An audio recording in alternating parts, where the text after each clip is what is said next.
Welcome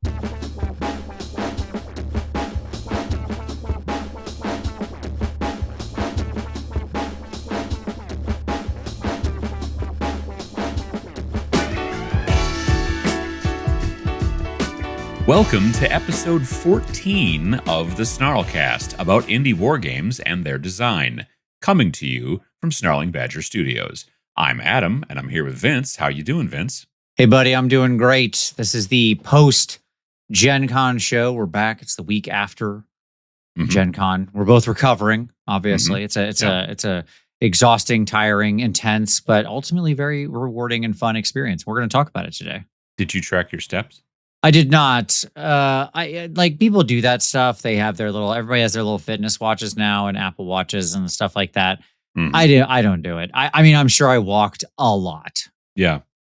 I didn't know that my phone or watch or combination thereof was actually already tracking. Like some of the guys that I was staying with were like, oh, I got this many steps and this many steps. And I was like, I should probably set that up. I should set up a thing that makes it do that. And then I went and looked at the app, the actual health app on the phone. And it was like, oh, no, we're already doing that. Thank you. And so. Oh, sure. Yeah, I'm sure it's just like Apple's like, hey, if you don't tell me not to, I'm doing this stuff. Yeah. So there you go. Absolutely. Yeah. And so all told, after Wednesday, Thursday, Friday, Saturday, Sunday, I added it up for fun, and it was a little north of 91,000 steps. So okay, that's something. I had one day that was like 28,000 just one day. It was crazy. So I averaged, I don't know, about 13,000 a day of Gen Con. That's I'm looking now. Actually, it turns out, yes, I do track it as well. Yeah, exactly. Like, so whether you want to or not, I guess. I guess it was knowing. Yeah. So how about that? Yeah. So I just a big portion of the reason why I think that one day, specifically Wednesday, is that I was walking around with Adam from the Army Painter. It was his first Gen Con, and I walked around. But later in the evening, we walked around a whole bunch. Specifically after we couldn't get into Nikki Blaine's, which was a bummer. It was unfortunate. Darn you. Chaosium or however you say it. I don't know, but yes. Normally, like on Thursday nights, people, every night, but very frequently Thursday nights, Nikki Blaine, it's a cigar bar kind of place and stuff like that. And so a bunch of us were going there, including Vince and I and whatnot. And we got there, and there was a private party for the 50th anniversary of Chaosium. So, which congratulations to them, I guess. Whatever, but you're still on my list. I'm just saying. So yeah, that kind of put a bit of kibosh on that. But then we walked around a bunch, which I guess is healthy. I don't know. We had some cocktails. I'm not gonna lie, but there was also a lot of walking. So, but that's Gen Con. It's a lot of walking. So if you're concerned about that, you need to kind of condition yourself for a couple months before. Yeah, you build up to it. That's right. Yeah, that's you right. definitely need to. Otherwise, you're going to be a hurting unit. And I'm still a hurting unit to some degree. I mean, it's getting better. But yeah. Definitely sore in the legs. You got to bring good shoes. Did you bring good shoes? I mean, I only have my one pair of boots that I wear at any given point in time. So, these were relatively new. They're not fully broken in yet. So that's always a challenge. Yeah. But overall, yeah, it was a really positive experience. So it's good. We'll talk more about it. We'll get into the full details. We'll do the full recap. Indeed. Let's see. Update on our games. Well, the game that we are currently working on, which is going to be in the next episode of Snarl. Not episode, it's an issue.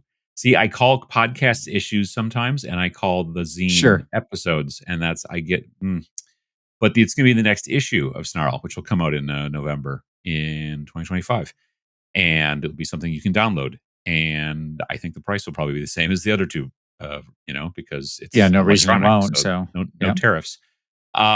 But yeah, and it is basically, well, I don't want to say it's done. It is written. It is written. Yes. It has been written. Been written. Correct. Yeah. Mm-hmm. Yes, it's been written. It's currently in development, so we're just doing some play testing, stuff like that, tightening up all the math and that sort of thing. There's a lot of complexity to this. My answer is stay tuned. We're going to talk a lot more about it on this podcast specifically. Yep. We will go into more details about specifically what it is well in advance of the game releasing. So I'm I think, Adam, this is the place where we're going to have those discussions with our audience. Like, so if people are really interested, they can come here and, hear about the actual game development. So Adam and I got to figure out exactly how we want to do that and exactly when, but we're going to start talking about it well in advance and sharing information. So if you're keen to learn, this is the place. Yeah, I mean, in the past, all of our games have been like the day of launch. Surprise, here's what we're doing. And I mean, obviously, with the first one, you guys didn't even know we were doing anything. But now at least you have a general idea that we're doing something. And then we kind of tease a little bit of like some terminology. We'll talk about, oh, it's a skirmish game with, this and that and fast play and brutal combat or this and it's sci-fi or it's fantasy or whatever. And then we don't let you really know anything about it really until the day of launch. And we're looking at kind of changing the way we do marketing just to see how it works. And maybe it works better or worse, or who is to say. But you gotta throw the spaghetti at the wall to see what sticks, from what I understand. That's right. Um, And I will say this is the biggest mini game we've made in a snarl. Like just by percentage of the snarl that will be the game. There will yeah, still yeah. be a little bit of other stuff in there. hmm And is also a sci-fi game. So I'll say that one for now. I'll give them something. We'll give There them you go. something. There you go. Yep. But it is headed off to developmentville, and that's good because then that way that Tom can try to break it mathematically, and Yep. and all that other fun stuff. So yeah. Have you painted or played anything interesting since the last time that we got together? Lord knows we were both at Gen Con during a portion of that time. Right. Yeah, exactly. I mean, I played a lot of things at Gen Con. Not as much in the wargaming space as we will talk about. Yeah. Which is unfortunate. But yeah, I have I've been painting. So I've got a tournament coming up in 2 weeks for Age of Sigmar. And so I'm trying to finish up my army. That's the world I'm living in here. hmm So I am fastly and furiously painting little Ratogers right now. That is what Right. I am doing to get them ready to go. For those of you who didn't catch that, those are rat ogres as Yes. opposed to rotogers. But yes. I was pretty much just up until leaving, I was kind of working on well, I didn't get to stream the Monday before I left because of family stuff, but I did get to work before that on the weekend. I did work a little bit on the last. I'm basically having to get the last squad of robot legions, like warriors, ready so that I can start painting them on Twitch. So they have to be glued to bases and have texture and all that kind of stuff. And I have to shave off the support nipples, as one does, You and got all to of get that rid of kind of stuff. support nipples. Yeah, Yeah, support no, nipples will get you every time. it's true. So because they're 3D printed, and yeah, so that's that. I need those prepped so that by the time I finish the Crusaders, who are the sword and shield dudes, well, I don't know if they're dudes necessarily, they're robots. It's hard to say, but the robots, once they're done, then I can do that last squad, and then I will be 1,000 points done in Grim Dark Future, and then I will go on to the Space Lizards. So that'll be fun. Nice. Yeah. And there's slightly fewer models. Like literally like instead of 40, it's like maybe 38. So it's not a big difference. So yeah. Initially I thought there were like 25, but I realized I was counting wrong. The document they sent along in the Broken Truth prototype box listed some of the models for the Space Lizards on one side and the other ones on the other side of the piece of paper, and I didn't realize that that's what they were referencing. So anyway, but yeah, and then I did do a demo actually during the convention, which is a little surprising. I don't usually do that. Oh, neat. What did you Um, demo? well, do we want to talk about that when we talk about the Oh, sure. Yeah, let's talk Gen about that Con when we stuff? get into the main subject. Yeah, of course. Sure. Is it Tom Frestig in the main subject now? Why not? Let's just use this as a transition point. I'm there. There you So, go. transitioning to our Gen Con experience and how we feel about wargaming at Gen Con. Mhm. I mean, let me just preface this by saying I go to several conventions a year, as do you, Mhm. right? Mhm. You actually go to you go to one that I miss every year because you Right. go out to LPO. I go to LVO generally. I will Yep. not be going again in October because I already did one LVO this year, so I'm not doing second LVO. But going forward in the future, there will be only one, and it will be in October. So, but Right. yeah, I usually go to that one with the Army Painter folks.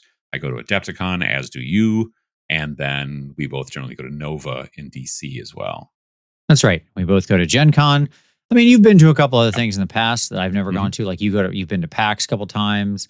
You go to a Yep. couple trade shows, often either, Mhm. for various and sundry things. Like you were back there with Game 4 and stuff like that. And now with the Army Painter, whatever, I think right? we've So both been to I'm thinking like Origins, Gamma. not We've recently. both been to Origins. Yeah, sure. Exactly. Yeah, yeah. You went to Australia at least once? Yeah, yeah, yes. Yeah, Yeah, yeah, absolutely. yeah, Yeah, I went over to CanCon, which was amazing and fun yeah, and awesome. yeah, Loved it. Would super go back. I'd go to CanCon all the time. It's really sure. awesome. Yeah. And uh, I mean, like. I'm not sure. So most of it is happening in buildings that are like 100 degrees with no air conditioning. Just to be That clear.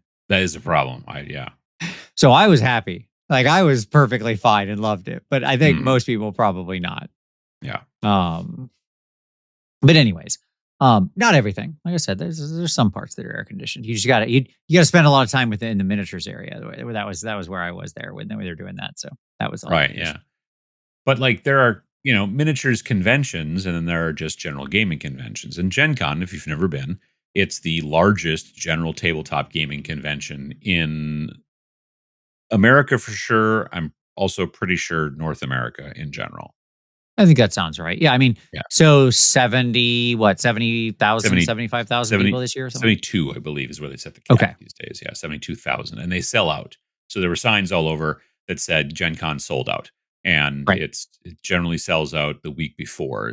They'll, because there's you can get a 4-day badge, which a lot of people buy because it saves you a little bit of money, but you can also get 1-day badges, for Thursday, Friday, Saturday, or Sunday. Some people just come 1 day or 2 days because they got to work or whatever the deal is. But usually these days, a couple weeks before, all tickets are sold, because they just only have so much space at that convention. But it is a big, huge, monstrous event. Um, Yeah, I mean, we're talking about a massive convention center in Indianapolis attached to Lucas Oil Stadium, which also runs a ton of events in it, like on the actual field and in the ancillary areas around the field. mhm.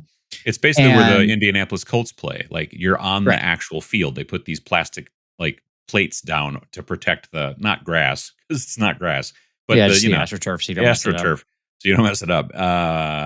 I mean, think about if you were like a football guy and you were running and you got knocked down and you landed on like a leftover D4 Right. that was just there amongst the AstroTurf. They would definitely have to haul you off on a stretcher. As well as like 8 attached hotels have events in it. I think that's right. Yeah, it's a bunch. Like, nearly every hotel within several blocks, they I want to say have. it might be 9 actually. I Yeah. don't know. But yeah, They have, conference rooms, obviously, because that's what hotels do, and all sure. that conference space is completely choked with role-playing game, sessions, seminars, um LARPs, escape yeah, rooms. yeah, all kinds of jazz, and, there's a lot going on. You taught some classes I on your did. first day, on That's Thursday. right. Yeah, so I want to talk about yeah, let me talk about let's talk about the miniatures hobby at Gen Con here. That's probably a good segue into it, right? The miniatures hobby is kind of split obviously into two things, right? Playing the game and painting our little plastic toys, right? Sure. That's always been the sort of two aspects of our hobby. Mhm. The hobby painting side of it is all run under this one parent event organizing thing called MHE. So miniature hobby events. It has its own dedicated thing. It's like got signs. It's all located like centrally in one area of the convention, or quite conveniently. Mhm. It's on like the second floor on the what would that be Uh, directionality I have wise? no idea. It's on the West. It's on the northeast side. There you go. I had to situate myself. But anyways, so like all the teaching happens in there. There's speed painting that happens in there, right? They got like the paint and take challenge. It's where we do the Aces of Paint event. It's where the painting competition is, right? Mhm. This year, Games Workshop was there with doing a little like learn how to paint from an expert type of thing. Sure. And like last year, I know Army Painter was there doing the same thing in that little spot, Mhm. and so on and so forth. My point is it like if you're looking for painting stuff, like that part of the hobby, right? You're very well served at Gen Con. There's like a Yes. lot of people running classes. I think they have even added like a I don't know where it was, but they added like an adjunct, I think in one of the hotels because they had so many people that wanted to teach classes, they moved some of them over to those to that hotel. Yeah, I believe that's also true.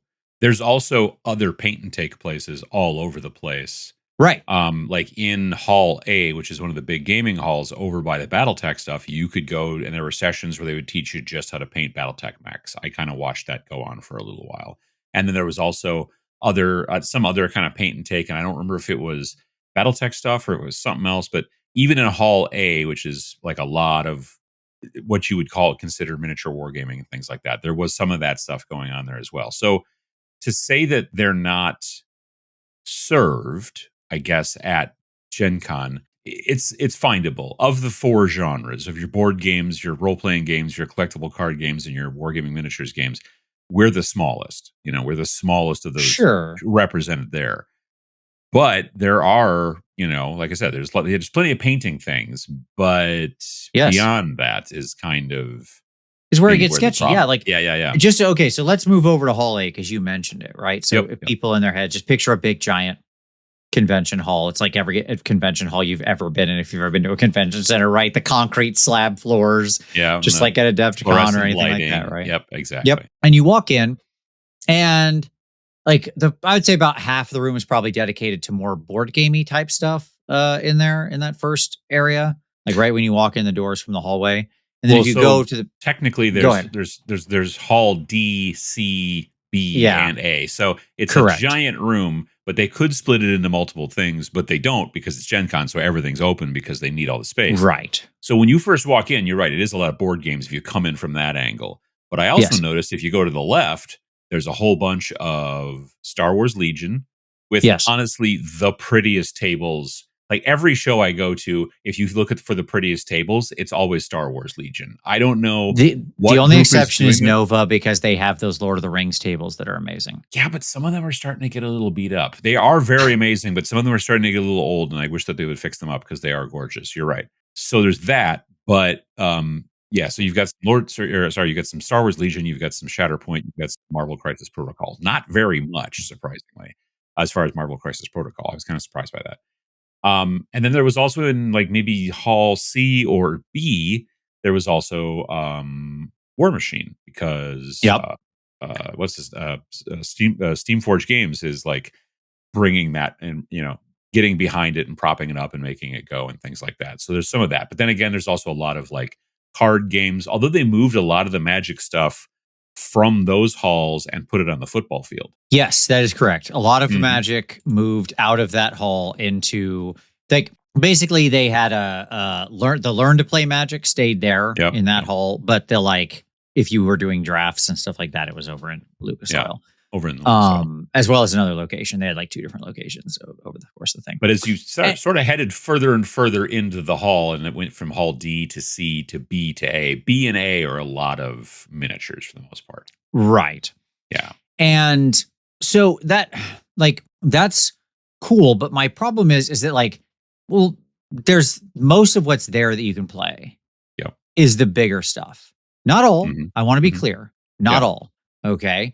There was like there's a lot of like introduction to, but that's like people running those things, less like usually the companies. So what I mean here is like there's a learn to play Grimdark Future. Mhm. Okay. Mhm. Our friends from 1490 Doom from a previous episode had Mhm. a learn to play. Had Mhm. had multiple.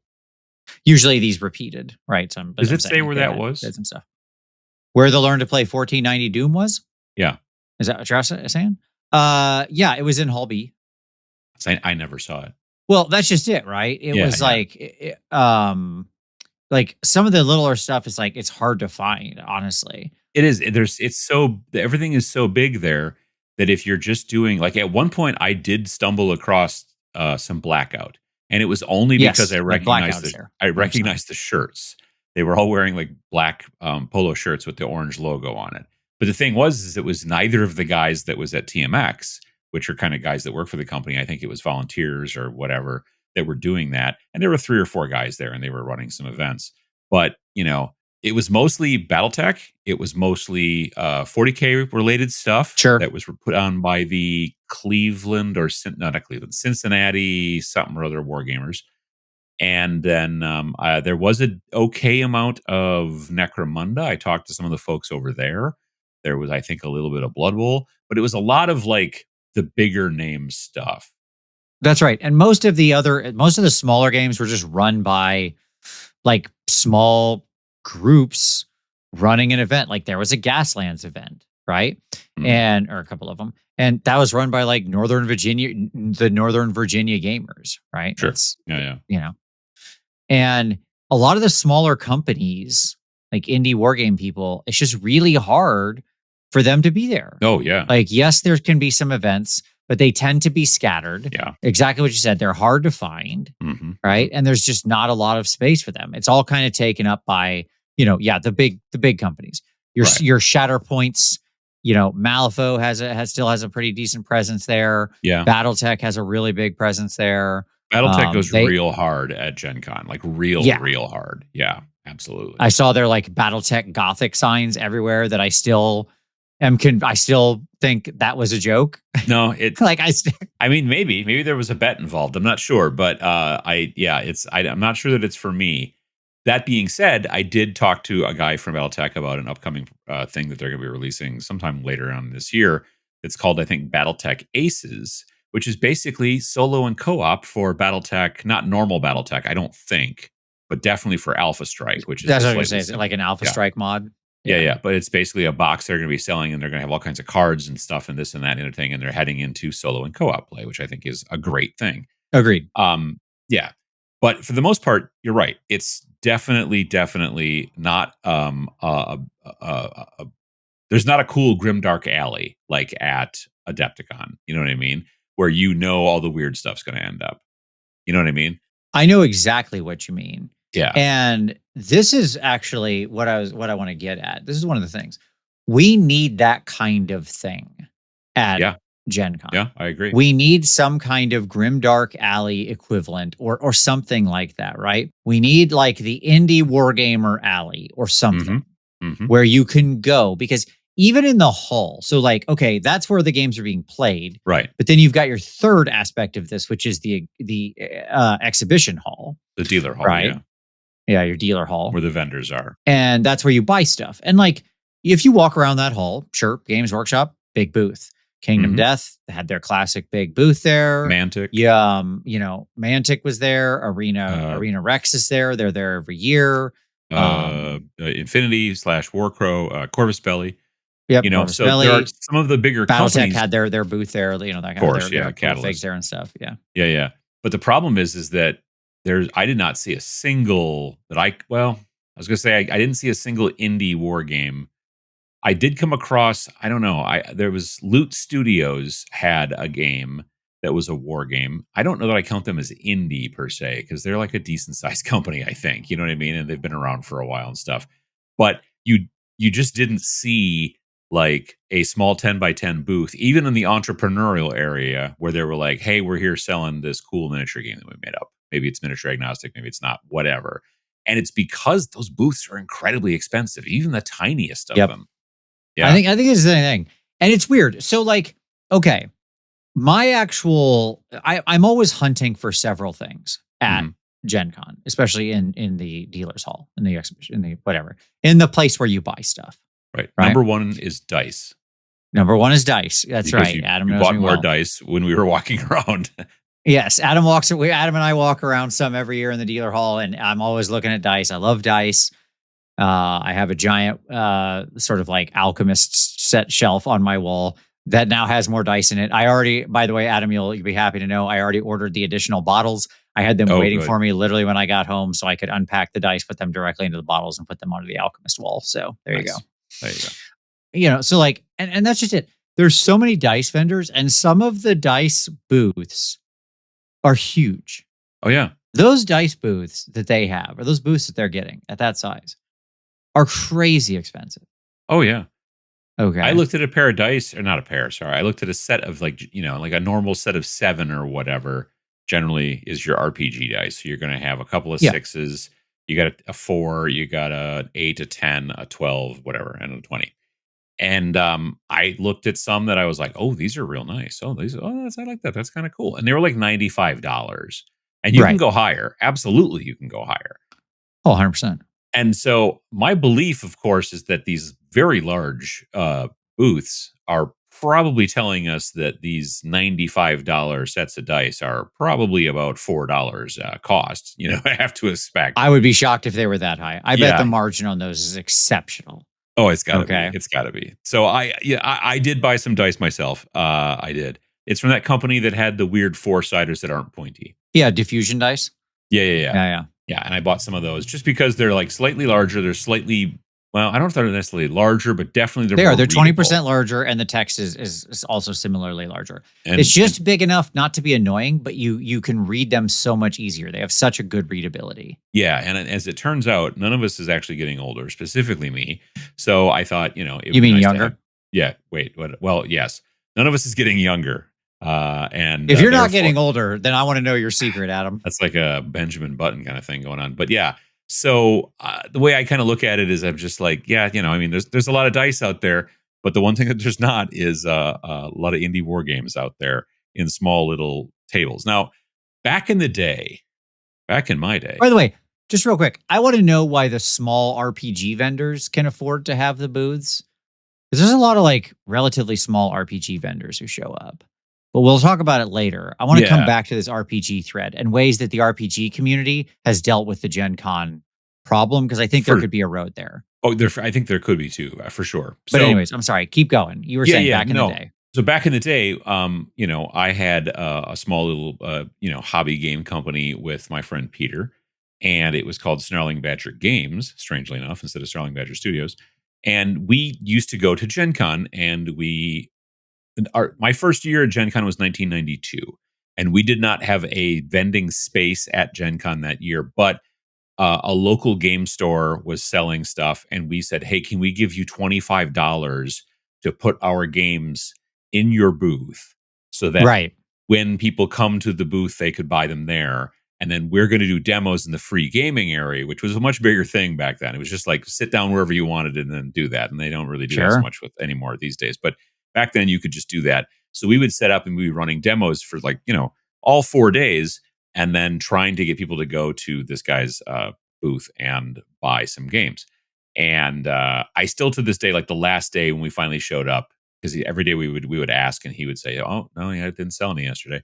And the last day, he's like, "Oh, somebody came down here. They bought 2 copies," and I was like, "Oh, that's great." And then later on, I'm like, "I bet that guy bought the guy who owned the place bought the 2 copies because he felt bad, probably like he took them home and threw them away or whatever." But um, or maybe he put them in his store. I guess that would be the smart move, really. Anyway, the story is that after a little while, we were actually able to get a booth because they had an entrepreneurial discount. And what that meant at the time was if you have one product, aka you have Right. one game, Yep. and you're like a younger, newer company or whatever, you could get a booth, a normal 10 by 10, not all weirdly put in the back corner somewhere, but you could get a normal 10 by 10 that they would just kind of litter around wherever. And they were half price, which back then, of course, meant that they were $150 because back in the day, a 10 by 10 was $300. Oh, I Uh, mean, yeah, there's so much crazier higher than that now, it's like I think 10x that now. I think it's $3,000 to $4,000 for a 10 by 10 these days. Yeah. So back then, even then, it was at least sort of affordable for two dumbasses that were making literally their games at Kinko's to be able to sell that stuff. And it's not possible now, at least with the way that things are set up with Gen Con. But like you mentioned before, there are indie RPGs there. There's plenty of them. Yes. Right. Yeah. And they come in, and there's sort of two varieties, right? So you have small companies that really only have one game, and it might be kind of new. I was looking through all of these RPGs. I was on a major RPG kick this year Yeah. because Yeah. I'm trying to find I'm researching a bunch of stuff for reasons, okay? Sure. And so I'm deep into various RPG research. So I would like literally go up to people and be like, "What's this?" Yeah. Yeah. Yeah. Right? Because they want to tell you. Yeah. And they'd be like, "Oh, this is this RPG." And I'd be like, "Cool, give me the pitch. Like, I'm here to listen. Talk to Yep. me." Right. Mm-hmm. I did end up buying one, so I didn't just waste people's time. Eventually somebody did sell me. But at any rate, my point is that you got that, and generally those are small, and I don't know how much of some of those RPG companies swing it, honestly. The Oh, yeah. margin on RPGs is not high. The like, I guess maybe they only have to have one product so they can just print some books and bring them, and that's kind of the idea. I mean, like, obviously they might have different books within the line, but you know what I'm saying? Like, right, they just bring some Sure. books. Yeah. Um, but like that feels tough. And even then, sometimes I'll see them there. Like I'll see an indie RPG company there for a year or two, and then they're just gone. Yep. Right. Yep. So that's like real high risk, is my point, Mhm. right? And then Mhm. there's the other method. Yeah, go ahead and pick up because this is where you were about to go. This is the other methodology. Right. The other method is that there are companies out there. The one that I can think of off the top of my head is a company called Indie Press Revolution, but I think there are several. Yep.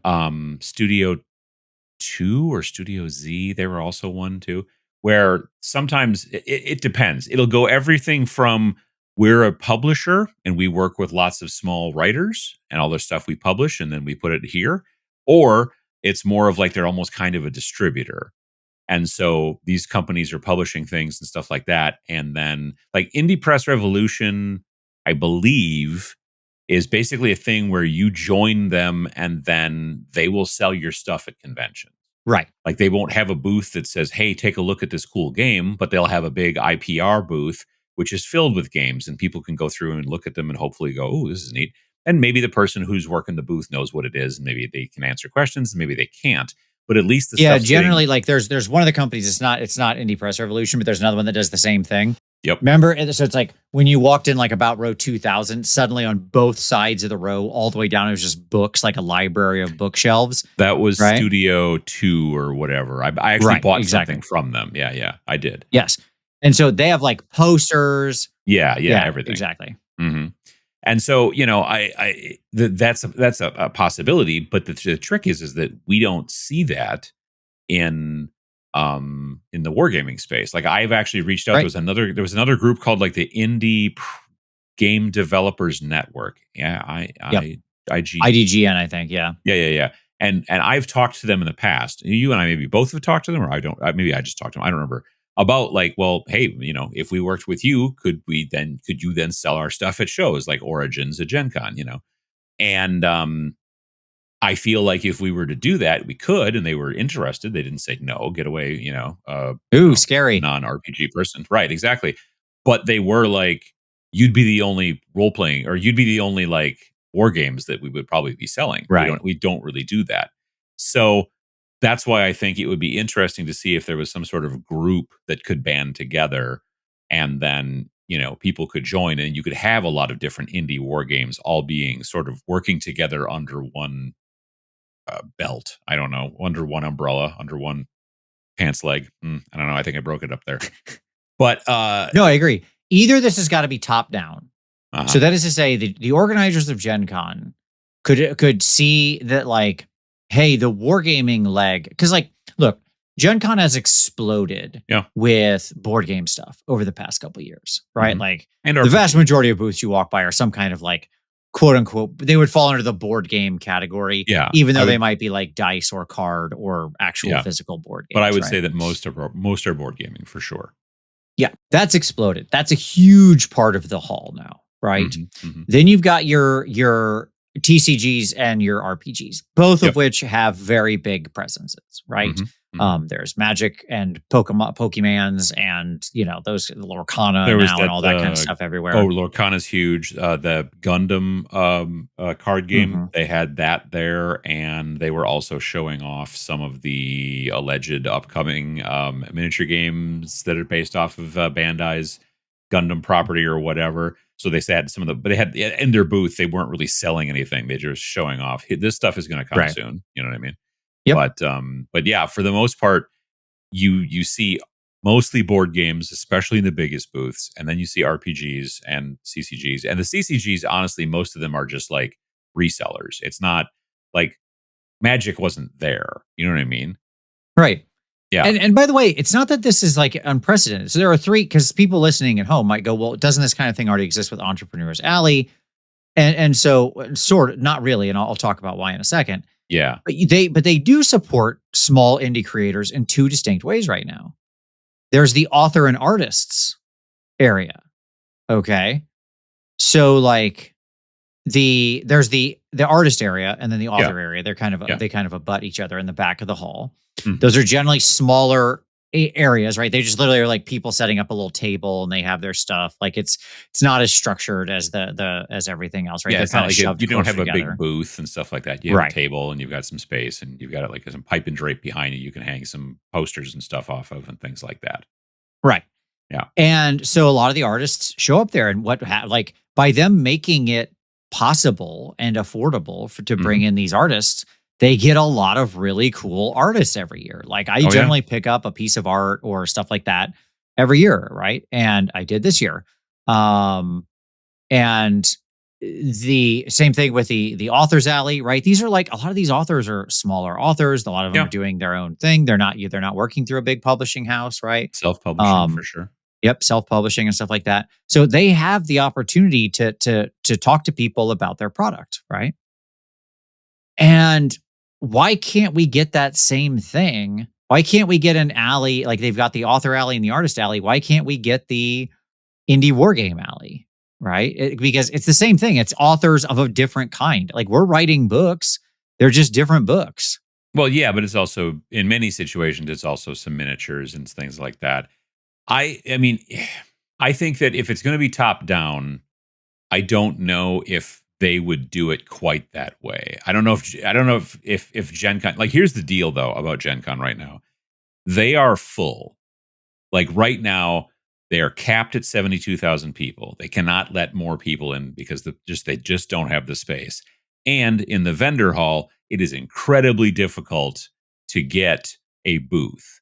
Yeah, Like if you haven't had a booth it's for tight. years, it's very tight to get a new booth in there and all that kind of stuff. So with the entrepreneurial area, according to their own website, it says entrepreneurs, which I can't say, Entrepreneurs Avenue is a dedicated space in the convention's exhibit hall for companies to make their debut at Gen Con, groundbreaking Right. startups. That's important. It's got to be your first time. Right.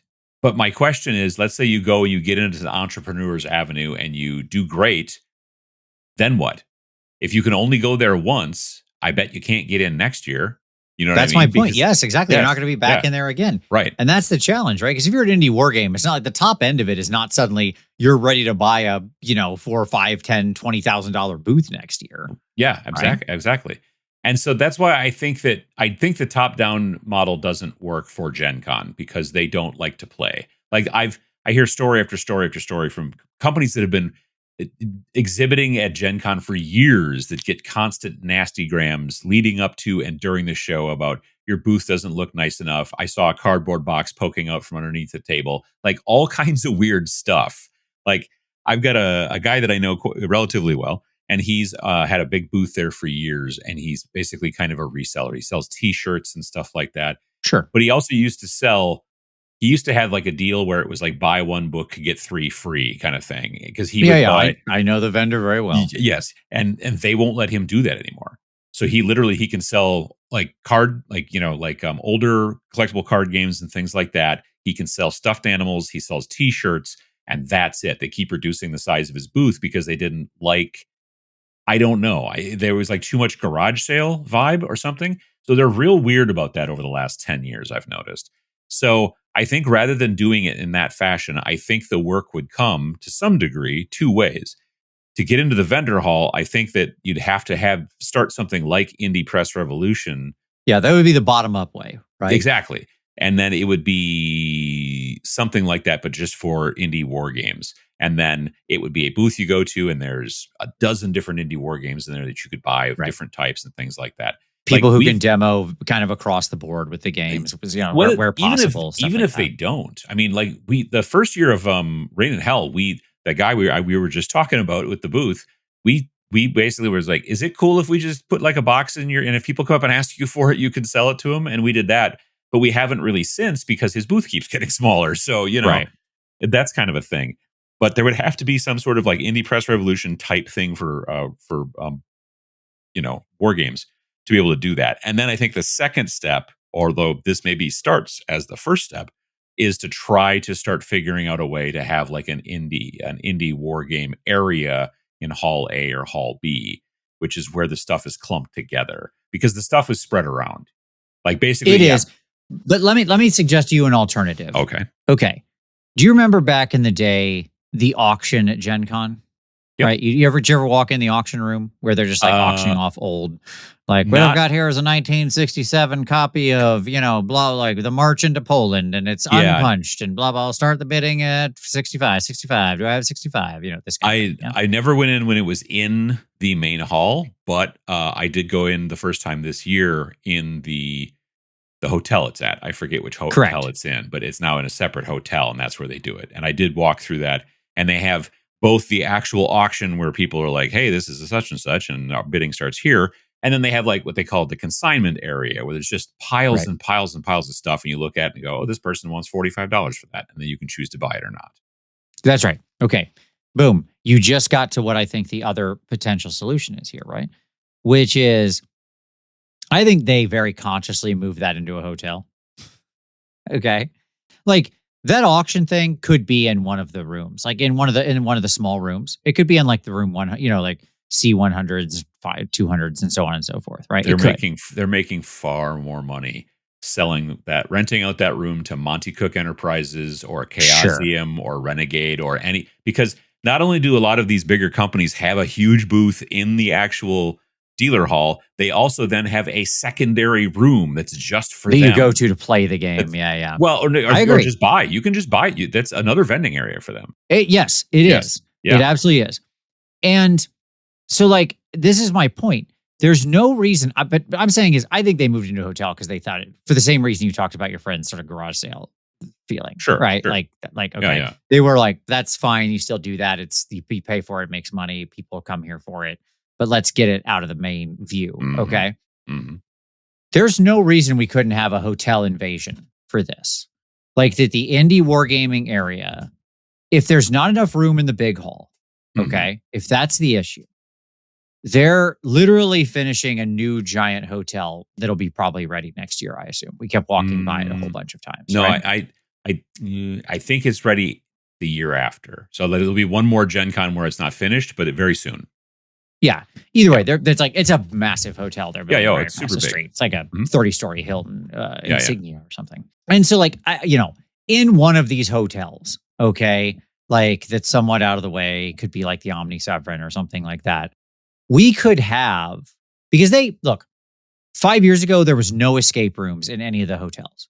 Right. Okay. This year, every hotel has multiple escape rooms. So I refute. Like, there is simply conference space that could be used.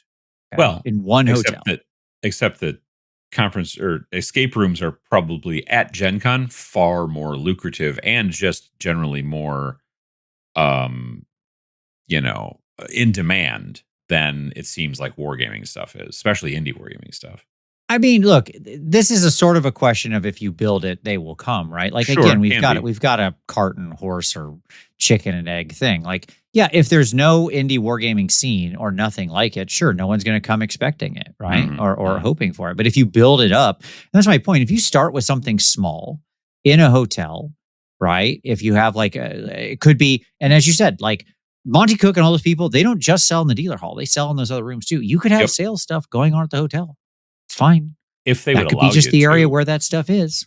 I don't. That's the thing is I don't know because I haven't run an event at Gen Con in a number of years. Back in the day when it was still Snarling Badger Games and it was Peter and I, even though it was in Indianapolis, we did run events once in a while, and they would put us in some rando room in the middle of nowhere that was hard to find.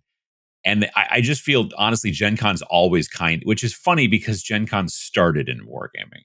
If you go back to 1967, that's my point. Yeah.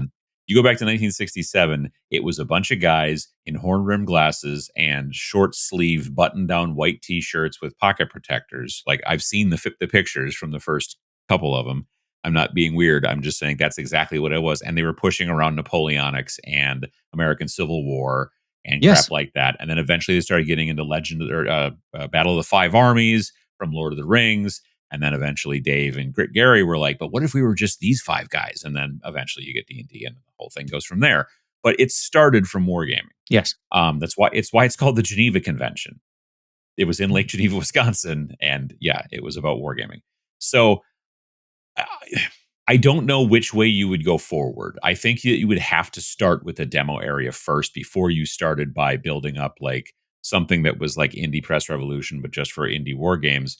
Because even if you did build that up as an entity, some sort of business thing, good luck trying to get Games Workshop. Or sorry, good luck trying to get Gen Con to let that booth in until I don't know. They run out of people to have, this because they definitely are like throttling how many people can get in because they only have so much space. Yeah, I understand. And so yeah, so that would be the harder part, I think. I think the easier part would be like going, look, we want to run a bunch of events and then convincing them to do a little bit better than just chuck everybody randomly into Hall A and Hall B.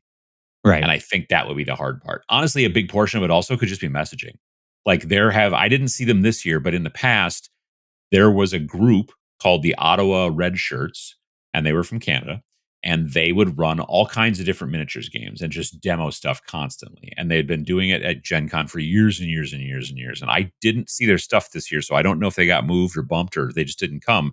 But they were there last year and they would have like a big giant banner. It was like a giant red shirt and it had the logo on the front and stuff. So if you saw that, you like knew where everything was. So if it became like a gaming club initiative as far as Gen Con was concerned, and we're like, yeah, we're gonna be running a bunch of stuff, and then you have things like Flames of Orion, you've got Space Gits, you've got potentially like Gaslands, you've got like all these different kind of more indie not RPGs, indie games, war games, and they're all in kind of bunched together in one area. That's my point. I think there's strength in numbers. Yes, I agree. There has to be. There has to be. Absolutely. And so I think that like it could go both directions at once. It could start bottom up. We could, like I'd love to see that kind of thing. Have a hotel space where everybody goes into this one hotel. That's the indie wargame area. That's the Grimdark Alley. That's the whatever, right? Sure. And maybe it takes one of the quote. This is a weird thing to say, but you'll get what I mean when I say it. Maybe it takes like a bigger indie person to lead the way, right? Yeah. So like a Trench Crusade thing shows up there or something like that. And they kind of have they kind of lead the charge on this. My point is that it doesn't feel like it should be impossible, especially as you said, given the roots of the thing, right? Yeah. The roots of the thing are in wargaming. It happened, right? It happens at other conventions. Like, yes, those are wargaming conventions largely. Right. But like, okay, this is an all gaming convention. That's the idea here. Why does this one thing have to get short shrift? It doesn't. Yeah. Right. So if you can have indie RPGs, if you can have indie board game producers there, if you can have indie card game producers there, which is a rarity, but it does happen. Like there's lots of people who have their little like, come check out my little card game, right? There's a bunch of those people. Well, but not usually a collectible card game, but more like sometimes there's a few. There's usually this year I saw 2 like CCG startup type people. Really? Yeah. Well, there was that one that was based off of a big license. There was the one that was based off of League of Legends, Riftbound, Riftbreaker. Sure. Yeah, I don't know if that's really indie, but yes, exactly. Exactly. Yeah, but it was new, but I don't think it was indie because it's leading. It's run by, or at least I'm assuming published by Riot Games, who is a multi-billion-dollar company. So that's not exactly indie. You're right, but I think that CCGs and indie don't go well together. I mean, Magic wasn't always the dominant force it was, right? No, like you walked by it the first time when they were just showing off alpha and beta cards or whatever in 93. And I still lament that you didn't just go, I'll take one of everything. Vince is going to want this when I know him in 30 years. I just remember walking by the booth. I strongly remember it and looking at the name of this company and being like, that's the dumbest name I've heard in my life. Wizards of the Coast. And they had a 10 by 10 at Gen Con back in probably like 93 or so. And it was a 10 by 10 booth in Milwaukee. And I remember seeing that and going, what is going on? And then by like 96, maybe 97, because I was still living with my roommates at the time. And we were there in that house from 95 to 98. So probably sometime around 97 or 98, Wizards of the Coast owned Gen Con and TSR and sure. D&D. Yeah. And so, it was... Peter Atkinson likes to talk about how Gen Con, he liked Gen Con so much, he bought it twice. Yeah, I saw that. I saw that quote someplace in like the program or whatever. But yeah, and it's and for those of you who don't know, it's because Peter Atkinson was working. He was part of, obviously, a big part of Wizards of the Coast. And then Wizards of the Coast bought TSR, which owned Gen Con, and then later on, Hasbro bought Wizards of the Coast, and then Peter Atkinson bought Gen Con basically from them because Hasbro was like, we don't want a convention. We don't want to own Right. this. Yeah. Yeah. So he was like, I'll buy it. And then he's been running it for, has it been 15 years? Maybe I'm more. not sure. I don't remember when the actual transition was, but yeah, this is his last year, right? This is his last year. Was he retiring? I think so. Yeah. Oh, gosh. Well, I hope that they can keep continuing to make it go. I'm sure they will. I'm sure that Yeah. I mean, I'm sure at there's this probably point some, it's, I'm sure there's some process machinery he's written down. Yeah, exactly. It's good that they Yes. know what to do. But at any rate, my point is that like it can happen with all the other stuff. It feels like it should happen here too. That's it. And I don't care if it's like, I think it'd be really cool if top down they facilitated some way to make that happen. I think that could be awesome. But even if they don't, I think there is plenty of bottom up ways the community could make it happen. I feel they're going to have to be forced to make it top down. I feel that you're probably right. There's going to have to be a groundswell because that makes that happen, so that they finally go, oh gosh, yeah, I guess we should do that. But I don't know, because I mean, right now as it stands, could you, like, you and I have talked about, why we don't like having booths and stuff, because we both go to Gen Con somewhat to relax and stuff like that, right? I mean, we go But there for business even if and stuff like that, but it's also, I don't like, it's the same reason at every convention why we don't want to run a booth, because we don't want to sit in a booth from like 10 in the morning until 6 p.m. Right. But the reality for something like Gen Con, like we could get a booth at Nova or Adepticon or something like that. Like that would be something that our business could do. There's no way we're getting a booth at Gen Con. Like there's just no way. This year was the first year that the Army Painter was able to get a booth at Gen Con that was actually in the vendor hall, and it was still only a 10 by 10. And they were originally, from what I understand, I think I'd heard something about how they were supposed to get a 20 by 10, and then that something got changed and everything. And they were also in the entrepreneurial area, which is ridiculous because they're an organization. They have an HR department. There's like 90 people that work at that place. I mean, it's like, or maybe more. And so, it's not entrepreneurial in that situation. It was 15, 16, 17 years ago, but now, and so, it is real hard to get on the vendor hall floor. So without obviously paying a whole bunch, I'm sure that if like a big company like Bandai, if they didn't already have the space and they said, look, we want the space to show off our Gundam game, and they did have a nice sized booth and it was a whole thing, I'm sure they pay a premium to get in there. And that's fine. They've got the money. Well, they're an event co-sponsor. If you look at that first page. Sure, exactly. Yeah. But I think a lot of times that event co-sponsor thing is the extra kind of greasing that it allows you to get what you're looking for in the vendor hall. But, us indie guys can't do that. And really the question also, I think, comes down to, lastly, is it necessary? Like if going bottom up, if going to and running events at Gen Con, even if it's just events in Hall A, Hall B, whatever, and there's no even possibility to sell stuff directly, if you at least teach people how to play, you can then give them a card and go, here you go. And then they'll know how to buy it from Wargame Vault or directly from your web store or whatever the deal might be. Yes, and that's why I was happy to see like 1490 Doom have events there that somebody was running it, right? That's good. Yeah. That's good. I agree. My issue with it is with it not being in that space, like why? Why do I care? I care because I want to see the hobby, the miniature hobby writ large, get put in front of more people and get exposed to more people, right? And like it continue to grow. And just like that kind of exposure, I think is really positive. Like, people who are already nerds, who are already in probably adjacent hobbies, bumping into it is a good chance for it to grow. Yeah. And that doesn't always have to be just through like Games Workshop or something like that, right? If you're a board gamer who's been going to Gen Con for a number of years and you are maybe for whatever reason miniatures curious, you will think there's 4 companies.